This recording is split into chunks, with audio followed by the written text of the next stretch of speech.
It may not be a national holiday, but as a social media strategist, I am officially deeming the second Monday of each month Data Day. Let's chat about it. So, teacher authors, go ahead and reheat that cup of coffee because I'm your host, Cassandra Foster, and we're about to get schooled in socials. Welcome back to Schooled in Socials. Now, you might not be as excited as me about collecting and analyzing your social media data, but it's important to have a routine. So that's why I've named the second Monday of the month Data Day. Now, like I said, I may be a social media strategist, but in my mind, Data Day should go beyond our Instagram analytics. Every CEO needs to have time to sit down and look at the important numbers in their business, their sales stats, blog traffic, email open rates, etc. All of these numbers help us make informed decisions on where to go next. So why not have a whole day dedicated to data? And within that day, you would also sit down and analyze your Instagram posts from the last month. See if they accomplished what you wanted them to, aka moving you towards your social media goal and thus your big business goal. And then determine what kind of content to create for the next month to continue to work towards those goals. So Data Day really consists of 3 basic steps: analyze, reflect, and make a plan for moving forward. Now, why am I so enthusiastic about having the second Monday of each month be this Data Day? Well, I don't want you to work harder than you have to collect and analyze your data. I want you to be able to do it just once a month. And in order to get an accurate look at your post performance, they need about 2 weeks to marinate before gathering data on them. And wouldn't you know it, the second Monday of the month is typically about 2 weeks from the end of the last of the month. So you can sit down and analyze the whole last month's worth of data fairly accurately.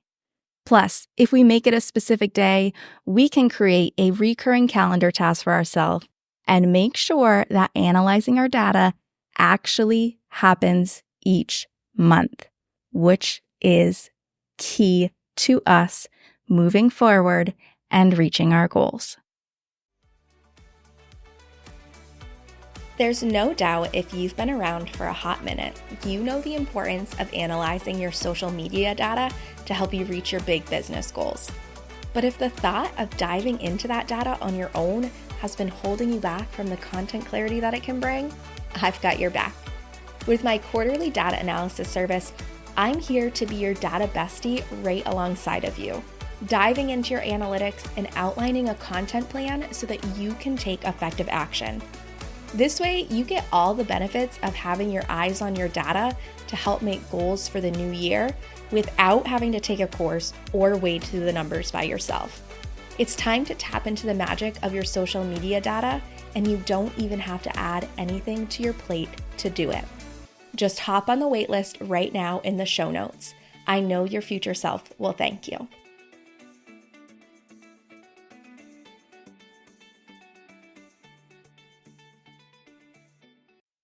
So what does Data Day look like when it comes to your Instagram data?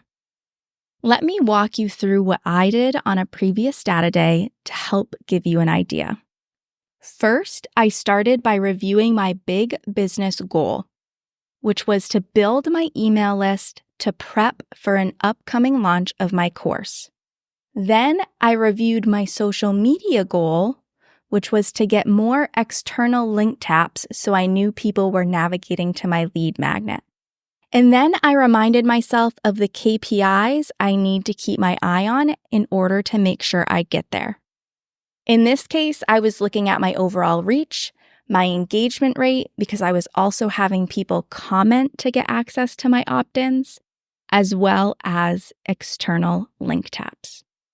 Then I went ahead and I gathered data from each post using the Post Insights section and looked to see if any of my KPIs had increased from the previous month, and if there were any trends in the content that did well for my 3 KPIs.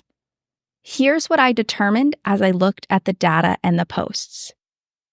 If I was going to increase my reach so more people can learn about how I can help them, I should continue to make reels, as they were the media type that was most present in my top performing content for reach, engagement rate, and link clicks.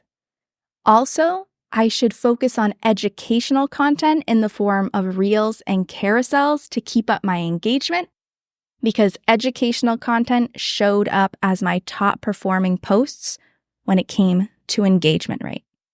Now, there wasn't enough data for me to make a determination on what type of content would help me increase link taps, because I didn't use CTAs that called for people to head to my link in bio enough. So I decided that I would try sharing my lead magnet in a variety of different ways to help drive traffic to my email list, which included using those types of CTAs that had people head to my link in bio so that I could gather some more data on that KPI. So I analyzed my top 3 KPIs. I reflected on the information those posts gave me, and then I made a plan to move forward with my content into the next month. So even if you might not be as excited about data as I am, I highly recommend adding a data day to your monthly workflow so that you have time to analyze, reflect on, and make a plan to move forward using your numbers. Of course, I would love to hear if you're jumping on the data day train. So if you added the second Monday of the month to your calendar, make sure to hop in my DMs and let me know so we can be data day buddies. All right, cold coffee friends, thanks so much for listening. If you're loving getting schooled in socials, make sure to subscribe so you don't miss an episode. Also, I would love it if you left a review so that other teacher authors like you can start getting schooled in socials too. All right, I'll see you in the next episode.